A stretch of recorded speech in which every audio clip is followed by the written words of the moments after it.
Alright, living boys, today we will be addressing if briar could be picked in pro play. This is one of the most commonly asked questions that I get because if you sort by all ranks, people are dealing with so many different briars 24/7, 365 permanently winning against them because of how she functions in solo queue. So that leaves people asking the question, if she can destroy solo queue in almost every single rank, and even some patches does incredibly well in high elo too, why can or can't she work in pro play?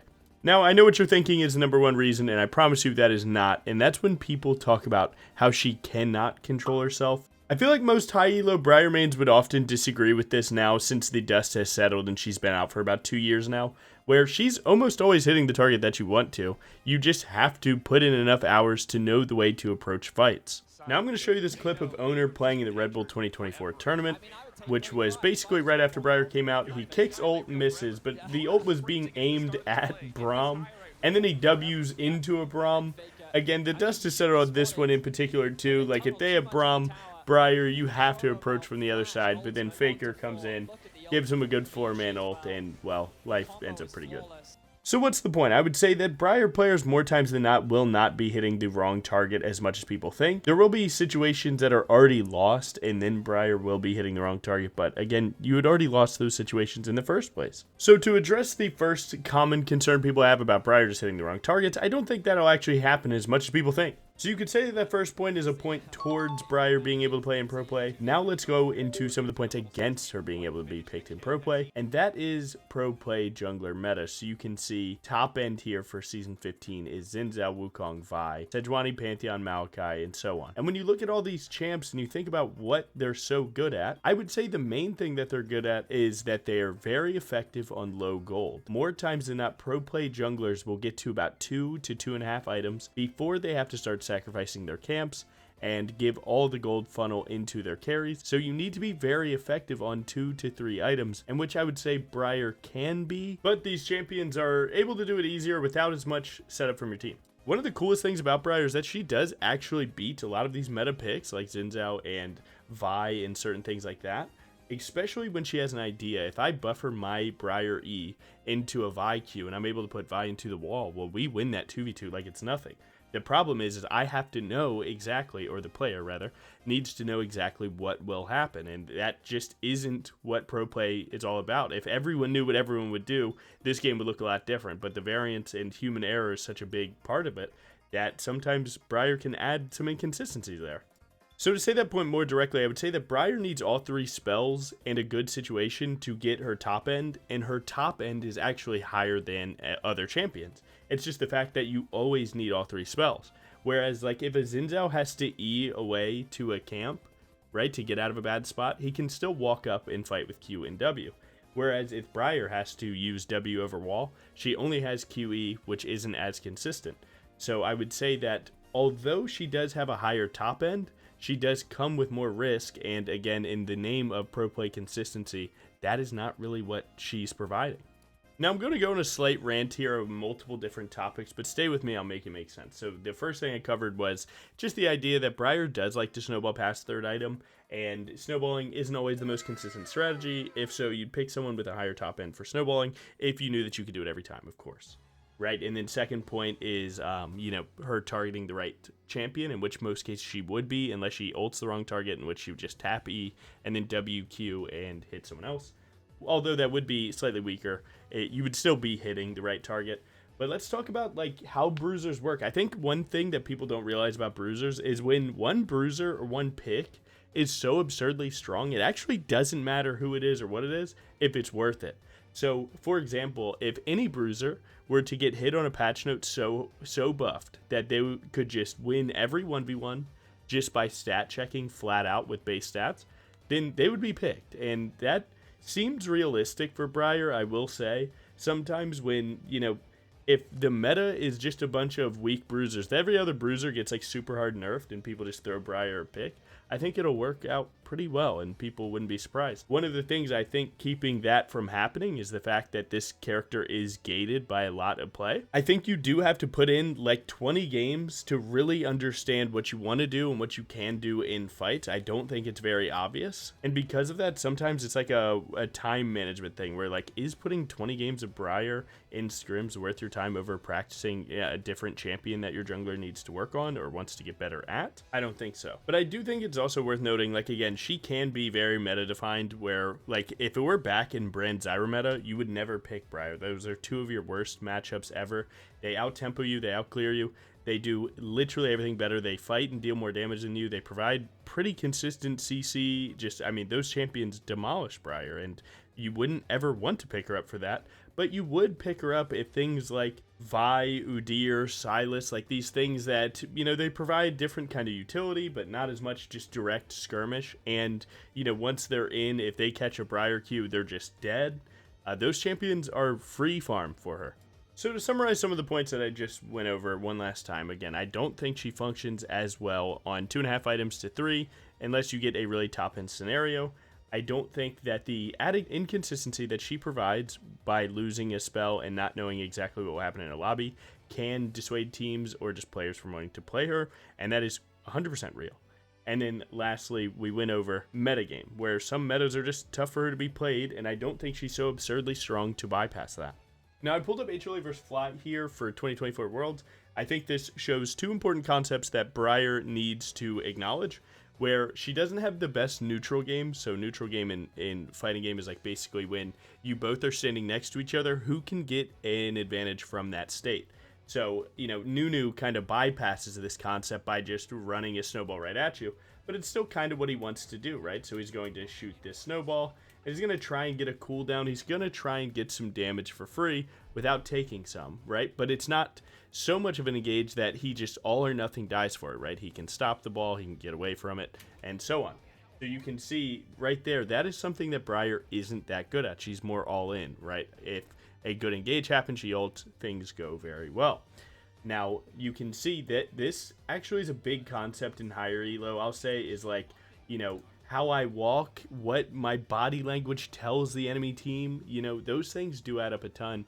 And Briar's real options of that are like Q auto Titanic trades. But again, that's a very all-in trade.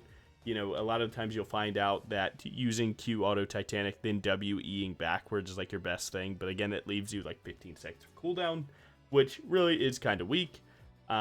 If she takes WQ trades, again, it's just very all-in. It puts your body in the front line, and that can lose you games sometimes. So, it does put more work on your team to just find these random trades because Briar isn't that good at them. So you can see that's actually a lot of what's happening in this VOD that you're seeing right now is, again, both teams are just trying to get a small enough advantage. Now, it just so happens that Blippo decides, you know, 1v4 under their turret is good. You know, that is what it is. But you can see the concept that I'm referring to. And I wanted to bring up another slot. And that slot would be, sometimes people don't know what Briar does. They don't have a good understanding of her gameplay. And this is an example of this actually happening in a pro game where it seemingly, now again, I'm not in Doran's shoes, but this is what it looks like to me. It seems like he doesn't know really what Nunu's E does so directly, right? He might have an understanding, but he doesn't know the exact timers and so on. So you'll see Nunu misses snowball here, right? Doran steps up, just tries to channel TP. Well, Nunu's E is just going to root you there, right? Anyone that's played against Nunu extensively probably knows that that was going to happen, but it seems clear that Doran didn't so wholeheartedly understand that when he uses TP, Nunu's E will trap him there. If he, messed up the timer, whatever. The reality is that he dies, loses TP, and there's some value to me, in my opinion, that when you pick these off-meta things, not everyone has played against them. And I'll say, Briar in high elo doesn't get as much play. So because of that, I think there is some quantifiable benefit from picking these champions in these situations. I think there actually is something there. Now, I wanted to show you two real-time situations where engaged supports and just engaged champions can basically confirm Briar's ultimate and make team fights completely free. And this is one of them you just see, right? I'll go back for you. Faker finds another Nico engage with Keria, and it's just the most confirmed Briar ult. And no matter how many people are in that circle within that engage, they're all feared. They're all dead. It is an insanely strong combo. Now, I highly rate Briar's ultimate because of the AoE fear. Anyone that is not the target will get feared outside of the circle, and when engage supports are meta, it becomes point and click. So something like Briar with Bard ult is an insane combo, absolutely insane combo. So I actually pulled a Bard clip for you guys, and we can watch it. Well, I mean, basically, Bard ult hits, you just shoot it in their direction. Now, I can wait, and I can try and hit the stack, or I can go for the next person. It doesn't matter, because in both circumstances, you'll hit. And would you see that? Boom, we have triple fear here. These guys can't play, and I'm on their AD carry. Now, again, a lot of people do like to bring up, well, Briar's ult won't always hit, but that's actually just not true. The cast time is 1 second. The sound goes off at 1 second, and it doesn't take that long anymore after the ult changes to get from point A to point B. So any 1 second stun or longer means it's point and click from almost all medium to short to medium ranges. So something like Bard ult equals 3-man fear, and whoever I hit is just dead, right? And then I can pull off, do whatever, and we can talk about the clip as a whole. Anyway, but again, this is in a challenger lobby, too. It's not like these things don't happen. People will go for a Baron sometimes and get caught by Bard. That happens, man. Stuff like this happens every day. So I do think it's so important, and just swap out the Bard, make it Rel. You think you're moving from Rel? You are crazy, man. Some of these engage supports are so awesome picks with Briar. It makes it insane. If I had to give you one more, I would say Braum, right? Braum, if he ever hits a slow, Briar WQs, right? So now you have Briar's Q slow, yeah, or stun, right? So that person's stunned, and they're on 2 stacks of Braum passive. Then they come out of that stun, get stunned again. There's so many awesome combos that really enable this champion that people do not give enough credit. And Bard, Braum, Blitzcrank are just insane versions of it. And again, the only really big thing I think that you should think about is, like, what's the top end of other champions? And I would say that some of them, like Viego, are also very strong. I just think that there are scenarios that Briar's ult can be stronger. Thank you for watching again this far. I'm very grateful for that. This is my first time ever trying to make content like this. I tried my best. I really did. You can clearly see some errors in the things that I do, but you know what, man? You got to try new stuff today, so... that's all I really did. I do like to tackle these questions about Briar because, again, if you do not know who I am, I'm the Briar guy. This is what I do 24/7, 365. Here, I give you guys some content to watch while we do that. But yeah, I feel like this champion just gets so much flack 24/7, 365, and people try and act like or think with such absolutes that you could never pick Briar in a pro game. And I just think that's, like, completely incorrect. I'm not going to lie. I fully and wholeheartedly disagree with that. I've seen worse champs get picked. I've seen worse situations for certain champs. It just doesn't feel that crazy to think that Briar could get a game, especially because, like, even if it's just one that goes terribly, at least it happened, right?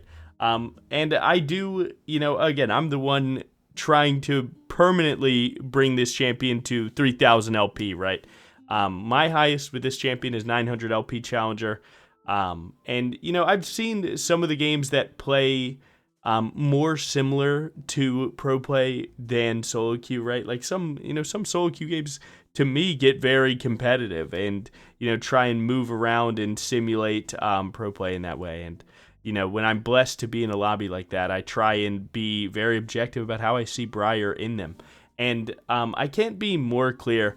I think that the champion's inherent disadvantages and just the inconsistency of her W sometimes can be exploitable. I think if you get late invaded every game that you played, Briar can suck. But I do think the right team with the right prep could get a benefit from that. I don't think that's crazy. If I pick Briar, an enemy team, I assume that they'll try and do something level 1 against my champion, and we prep and, 5-man stack, could something happen there. I think that's very realistic to think. Now, I will be open. I don't know so much about pro play to say or anything like that, right? I've never been a pro play coach. There's more that goes into it than the way I'm simplifying it. I'm just trying to make my side understandable. And I think with some of the geniuses of this game, it doesn't feel that crazy. I think Briar might even be able to like bait people into certain plays and stuff like that. I just think that like League is such a hard game that the possibilities are endless, and I don't think that Briar can't fall into that mold. One of my only gripes with this argument is that people with absolutely zero Briar knowledge are the people that are like the loudest in this conversation, where there's a lot of people that argue against Briar that again just genuinely have never touched the champion, never seen the champ, couldn't tell you what her spells do, right? And all they know is that W makes you lose control, and because of that, she just doesn't belong. And I just don't think that's true, man.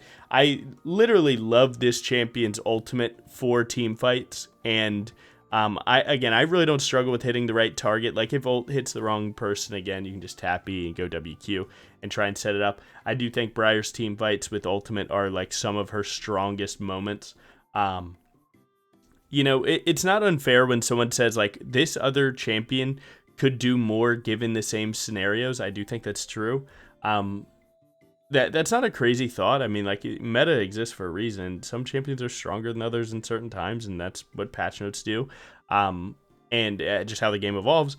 But I will say with Fearless Draft, man, I mean, we're going, sometimes 10 champions deep into our bag, man. There's a lot of chance for Briar, I would say. To add more to the conversation, I think it's very realistic to say that, a Game 5 Briar might not be as big a deal as people think, but I just flat out think that there could be a world where if it did happen, it would surprise some people, and I do think that's very realistic. One of the other things that I like to talk about all the time is that, in my opinion, when I see pro play, I see a lot of, I think I heard an analogy. It was like copying someone's homework, right? If you're on team A and you really respect team B and team B is pulling out Briar and Scrims, maybe you start believing in it, I don't know. So I feel like I've seen that enough in pro play where people are, very, very easy and impressionable sometimes, that if the right team did it, maybe people would try it. And I think that's very realistic, man. I don't think every single pick in pro play is like this well thought out, I actually believe this is the best thing. I think sometimes it's like, other team that's better than us is doing it and we should try and learn it. And I think that's awesome, right? That's badass. So those are kind of my main thoughts about it for sure. I do think her ultimate's really good. I do think needing an engage support's really real. I do think her having a point and click, if you don't know her Q is a point and click stun that reduces armor and MR. It really helps with, like, if you have a pick comp, you can even begin to shred down some of the more tanky members. I think that's awesome. Absolutely love the champion's active range, right? WQ can be really good. A lot of skill expression when you understand your damage, like, do I need to walk up auto then W, or W auto Q, to get the right burst timing. I think those things are really cool. Demon combo, right? If you do not know what that is, right? Demon combo is when Briar full charges her E, right? Right, and then you're in the wall. That's a 1.5 second stun, okay? So that is a 1 second charge up, right? For a 1.5 second stun. Hear me out. Briar's Q is a 0.85 second stun. So that means that Briar's Q, being point and click on someone, with anyone else's CC, means that Briar gets E. And then that E gets Briar ultimate. Briar's ultimate is 1 to 1.25 seconds for it to be cast and hit.